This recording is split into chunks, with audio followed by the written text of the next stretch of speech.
Hey everybody, it's Mage Captain Gilshanks, and welcome back to Let's Play Final Fantasy X The No Sphere Challenge.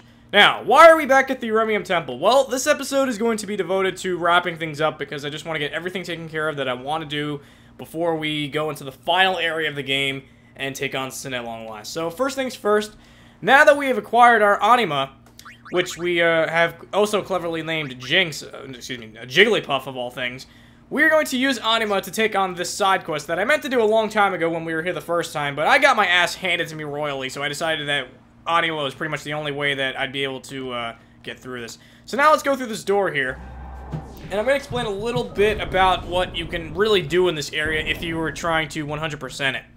Now, there's one final Aeon. It's actually 3 of them, but they come in sort of like a package deal. They're called the Magus Sisters, and with the right amount of training, they actually are pretty much the most powerful group of Aeons that you're going to receive, Anima being a close second. Now, I'm not going to be going for these Aeons. A, they have pretty much no purpose in the No Sphere Challenge, and B, I don't really think I'd be able to do it, in all honesty, without actually cheating and using the Sphere Grid. I don't think I'd actually be able to unlock them, because one of the things involves using capturing monsters in the arena, and that's not something you can easily do without using the Sphere Grid, and that's something I'll explain a little bit later on. One more thing I do want to mention before we get things started here is that, thankfully, due to the fact that I have multiple backup files whenever I record anything, I was able to go back to a previous file, defeat that fish again, the Geos Gato that we fought in the previous episode, and I received this No Encounters weapon for Titus. Now, I forgot to mention this actually, but you have a 50% chance of that monster dropping a No Encounters weapon. In this case, it happened to be a sword for Titus. This is fantastic. This means that we will never have to deal with a random encounter again throughout this whole game, which is fantastic. It's gonna make it so that we get to go through the final area much more easily. And there are 2 more areas that we have to go through, both of which are optional areas for the last 2 Bhed Primers. We're gonna be trying to do that. We're gonna at least try to do that in this episode. So without wasting any more time, because we're already a little over 2 minutes in. You want to make sure that you have Anima at her full overdrive, and you want to have Unit in the party, obviously. So we're going to talk to Belgemine, who at long last we are finally going to defeat. Daughter of Braska. Yes. Very well. Before we begin, now, are you... I cut off her dialogue there, but it's not that big of a deal. It's not that big of a deal. Now, you think it's really not that big of a deal because it's just Valefor. It's Pidgeot! She's just summoning Pidgeot. It should not be that difficult to defeat Pidgeot. However, her Pidgeot has a lot of HP. And the main problem here, especially for the No Sphere Grid run, is that if your Pokemon dies, and this is one of the things that makes an Aeon battle a much different experience from a Pokemon battle. The Valefor can attack Yuna, and it will do that if one of our Aeons dies here. So what we're going to do now is we are going to Grand Summon our Jigglypuff. And I'm going to make sure that I show the animation. I actually turned off the short animations because I already had to use Jigglypuff to get its overdrive up. So I want to make sure that I didn't accidentally forget to show this. This is such a cool looking scene though. Look at this. It's like dropping an anchor down into hell and pulling this thing up. I don't know why, but like some of you guys that might know Yu-Gi-Oh, this reminds me a lot of Exodia. Just to the fact that it's this extremely powerful beast, but it's completely in bondage and it still just kicks ass despite all of that. So, I believe Valefor has 20,000 HP if I remember correctly. We're going to start off by using our overdrive, Oblivion! And let me tell you, there's an area of this game, it's one of the optional areas that we're going to be going to very soon, that pretty much looks like Oblivion. So it's actually very fitting. It's actually a very fitting place to use Anima, even though it really has nothing to do with Anima. And the whole reason why we're going there is just to get the last Bhed Primer, otherwise it's an area that I probably would have otherwise skipped. So now we are watching the lower half of this magnificent beast take off its chains and go for a freaking Dragon Ball Z rush punching attack. We actually got to see this back when Seymour was using Anima against us. But now Anima is on our side, so we're finally going to kick some ass with it. Now, another thing I want to mention is that this overdrive, as you just saw, can break the damage limit. It can go over 9,999. But nevertheless, you still kind of want to do it twice because it's the only way that you're really going to be able to beat this. And obviously, this is an Aeon battle, so they're not going to let you use Riku. They're not going to let you throw Riku in there and just use Wings of 9,900. Wings of Discovery. Not going to work that way. So we are going to use Oblivion once more, and I'm going to skip this because you guys already saw it.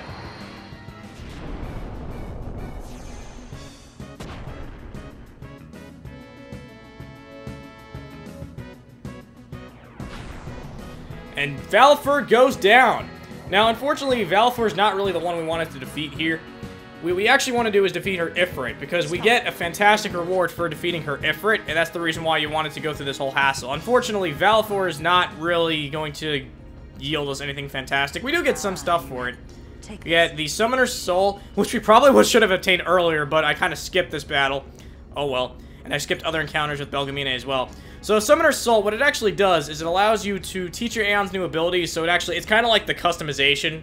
Like how you can customize your weapons and armor to actually give your characters new abilities. Now you can actually do that directly to the Aeons, and we actually do need this, so I apologize for what I just said, saying, oh, we don't get anything that great. We do get something great. I completely forgot about this. So I'm going to skip over this tutorial because I already explained it, and we're already going to use this, so I can explain it much better then. So hang on just a sec, guys. Okay, we are back. So all I wanted to do was recharge my Jigglypuff's overdrive, so now that we can actually take on Ifrit as a result. So let's go and do that. To be honest, I'm probably going to speed this up because there's a lot I still want to do in this episode, so I apologize for that, but we're just going to kind of just get through this battle real quick, and there's really not a lot to show. I'm just going to be using the overdrive twice, and if that doesn't take care of... Actually, you know what? Since that might not take care of Ifrit, I want to go over another one of Anima's attacks that we're actually going to be using a lot pretty soon coming up.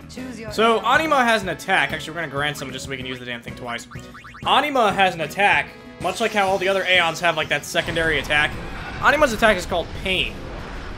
Pain doesn't cost any MP. In fact, it's pretty much the equivalent of a regular attack, except that it does tremendous damage. It usually does somewhere around 6,000. So first things first, we are going to start off by using Pain. And then after that, 2 overdrive should do the trick with Ifrit, because I believe he has somewhere around 22,000, 28,000, something along those lines. There you go, okay. A little over 5,000 in this case, but it'll do a lot more damage as we get into more battles with Anima. So now we're going to use Oblivion again, and I will be cutting this out.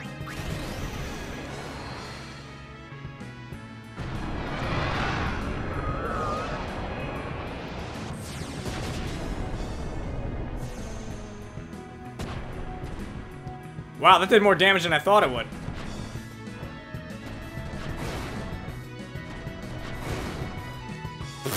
Yeah, you know what? Just keep smacking me all you want, but I'm still gonna kick your ass, pal.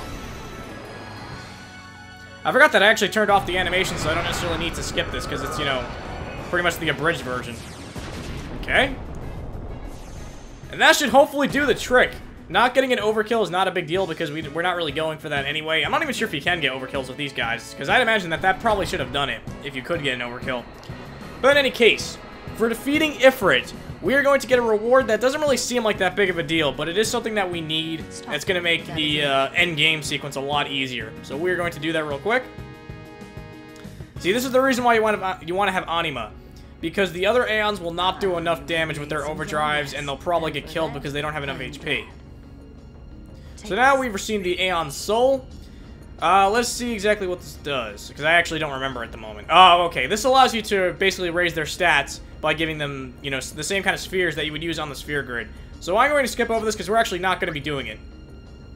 Okay, so that's the reward we actually wanted, the 30 X potions. Now, what we're going to do is go to our Aeons. We're going to go down to Jigglypuff. We're going to go, actually, no, to the right here on abilities. Now we're going to go down to Jigglypuff. We're going to see with our 30 X potions that we just received if we can teach it Cura. Now, Cura is going to come in handy, most certainly. It's going to take about 30 to do this.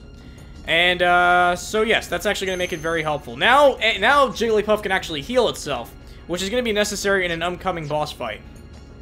So having taken care of everything that we could in this particular area, I'm going to meet you guys over by the Sanubia Desert because we have a couple items there that we want to pick up. So I will see you guys in just a sec.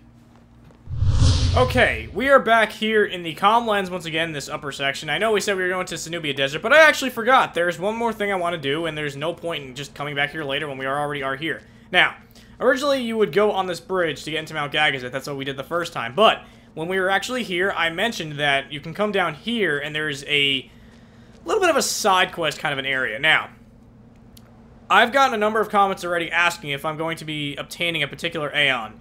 This is the other. There are 3 optional Aeons if you count the Manga Sisters all as one. From the get-go, I had only intended to get Anima of those 3. And I'm still not going to get the Manga Sisters. Now, as for the third one, the name of it is Yojimbo. The reason why I don't mind necessarily spoiling the name of it just yet is because, unfortunately, I'm not going to be able to pick it up, even though I had mentioned previously that I was going to go for it. We do have a cutscene here, so I am going to shut up for a second, but then I'm going to explain exactly what the details are behind that. The Fayth is inside. As are the fiends. Hey, this where... Where? What? The summoner I guarded on my first pilgrimage died here.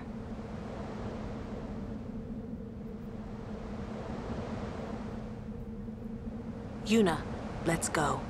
The Fayth awaits.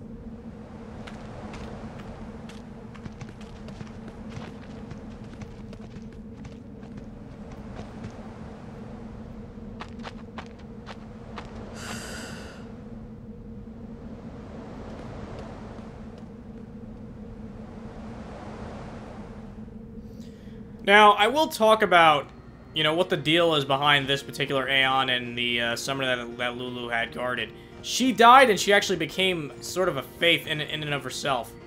At the very least, she's an unsent. And she has this Aeon, the one that you normally would come here to obtain. The reason why I can't get it is because you have to fight it, which I found pretty easy, because I tried doing it previously, but...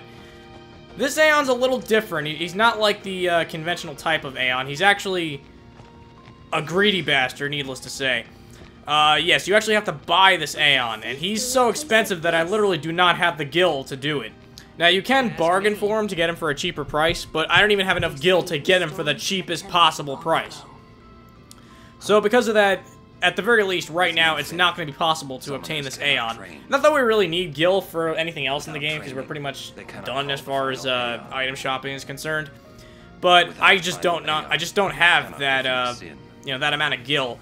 So because of that, we're not going to be able to pick up this Aeon. I might, if there's enough of a demand for it, I might pick him up in like a bonus episode. You know, once we're done with everything, I wouldn't necessarily mind, you know, spending all these sphere levels that we've been collecting, and then using the sphere grid, and then actually being able to fight monsters, you know, with random encounters, and getting more gil for it. We're also going to be obtaining more gil just from the last sort of handful of boss battles, so maybe that should do it, you know. So in any case, if there's enough of a, you know, enough of a desire to actually have that be included in the Let's Play, I'm going to do that, but I'm not going to be able to do that for now. The reason why we're here is actually just to pick up another Bhed Primer, so I'm going to be doing that as soon as we actually get to the damn thing. Now, the fantastic thing about this is the fact that we don't have to deal with the random encounters. Yes, they are completely abundant here, as they are anywhere else in the game. So, when you come up to this fork road here, you'll notice that there is a save point to the right, and the Yojimbo fight is shortly after that. So first things first, I'll pick up this chest just because it's here. We have a couple Mega Potions, which is pretty nice. You want to come over here, and this is where your Bhed Primer is. Now, this is number 25. We only have one left in the entire game. So, I am actually going to meet you guys back in the airship, and we are going to unlock that last area before finishing things off in the Sanubia Desert. So, I will see you guys in just a sec. Okay, welcome back to the airship. Now, once again, we are going to search for a particular location. And I had to look this up. It's not as if you would necessarily know this, except by examining particular Bhed statues that would show you, you know, check these coordinates, so to speak. But I think that's kind of, you know, in an age where the internet is just sort of right there, I don't really see the point in doing that. So what you want to do is go to the X coordinate, which is going to be 69, I believe, like around 69.7-ish. So let's see, that should be good enough. No, actually, that's not good enough. That might be good enough. Excuse me. And we want to go to 3338-ish. So let's see if we can just get as close as physically possible. Yes, we have discovered the Omega Ruins. Now, I'm going to talk a little bit about this final area. Or rather, this final optional area, I should say. This area has some of the toughest monsters imaginable in this game. And it also has two extremely tough boss fights in a regular run. Now, truth be told, both of these boss battles, the names of which are Ultima Weapon and Omega Weapon, we're about to be told exactly what these guys are anyway. 700 years ago, a monk who defied the teachings was sentenced here. Oh, the traitor Omega, yeah? Omega's loathing of Yevon has turned him into a fiend. They say he liked it underground, out of the light. So, he's here? Scared? Not a chance. Okay, So first things first, when you're here, you really want to make sure you have that Baroque sword equipped on Titus with the no encounters. Of course, with the first strike weapons, you can always just run, but it's, you know, tremendously easier to not have to worry about doing that. I will say this. Omega weapon has 100,000 HP, meaning that with proper use of Slice and Dice and Lulu's Fury attack, it should be pretty easy to annihilate him. In fact, I already took care of the ultimate weapon just while I was running through here, because this is actually my first time ever going through this area earlier today. I've never actually cared enough to do this side quest. The rewards from it are pretty sweet, but nothing you'd really need for the Nosferatu challenge.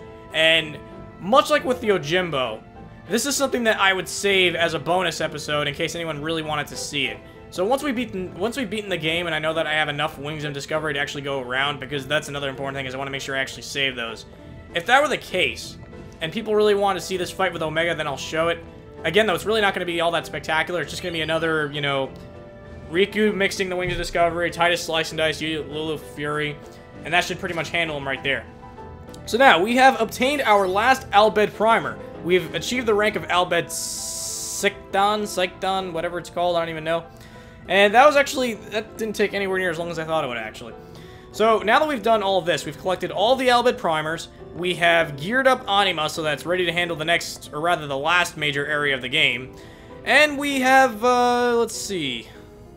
All we have left is to go to the Sanubia Desert, which we are going to do right now. In fact, I'll meet you guys back there. And after that, in tomorrow's episode, we are going to be gathering up the Jecht Spheres, because I did say I was going to do that, and it helps to sort of, you know, develop Jecht's character even further, and believe me, it's probably a good thing that I'm doing that, wink wink. And then after that, we are going to be taking on the final stretch of this game at long last. So I will see you guys in the Sanubia Desert.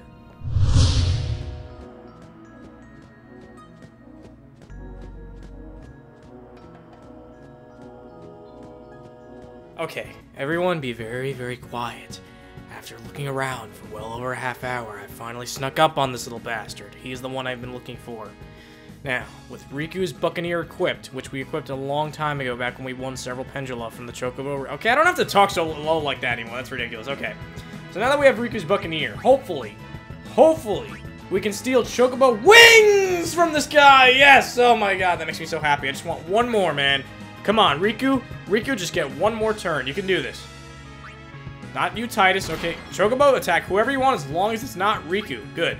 Lulu, you defend. Riku, just steal one more. No! Damn it! Okay, well, at least we know we can get more from them. I'm going to steal one more Chocobo Wing. Just, you know what? No! Last time I did this with only one Chocobo Wing. There are 2 boss battles coming up that, it'll be a lot easier to have many Chocobo Wings, but as you can see, actually you can't see yet, but take my word for it, we have a lot of Chocobo Feathers, because it's been such a pain in the ass to actually get a Chocobo Wing out of this guy. I tried going to the Thunder Plains because I was having a hard time finding one here, and the Chocobo, the Cactuars there only seem to have the Chocobo Feathers, regardless of whether or not you have the Buccaneer equipped. So the ones here are the ones you actually have to go for the Chocobo Wings, as it seems. Now, it would be beneficial to have 2, but you can get by with 1. You only need 1 for pretty much the final boss battle, and I think I can get by with Chocobo Feathers for another boss battle that's coming up. So, I'm going to call that a day, because I've been recording for like almost an hour straight now, between this and everything else that we've done in today's video. So, an awkward place to end it, but whatever. Thank you guys for watching. In the next episode of Let's Play Final Fantasy X, as we continue to wrap up the last-minute side quests, we are going to hunt after the Jecht Spheres. And we're going to see what plays back on them. We're going to learn a little bit more about Jecht before we take on evil incarnate known as Sin. So thank you guys for watching once again, and I will see you next time.